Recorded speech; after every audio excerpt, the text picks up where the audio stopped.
छोरा के ले रे तोरा कुछ बुझे तो तोरा कुछ बुझे तो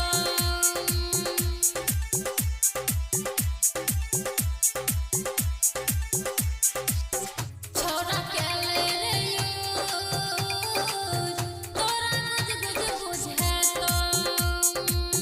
छौरी के देबो यूज बड़ी गुज बुझे तो चोरी के चीज तो हर लुज लुज बुझे तो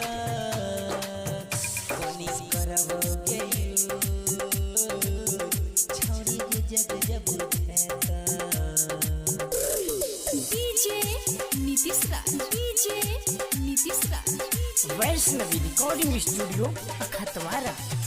मंगुरा नवादा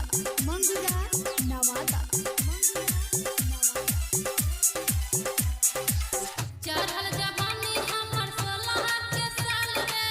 हम छिए छोरा 12 में साल रे चढ़ल जवानी छौरी चल नहीं उतान गे सब छौरा के छौरी मारै छी जान गे तिरछी नजरिया से ले हम जान रे तिरछी नजरिया से ले हम जान रे तनी क्या ले रे तोरा कुछ बुझे तो डीजे नीतीश राज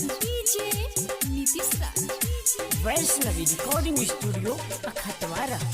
मंगुरा नवादा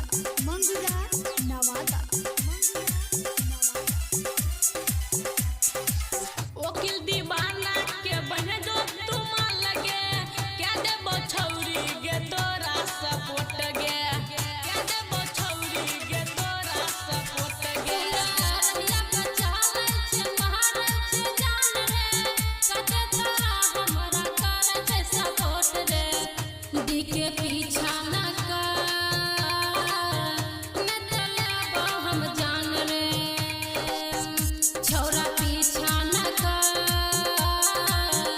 न चलेबो हम जान रे वैष्णवी रिकॉर्डिंग स्टूडियो खतवारा।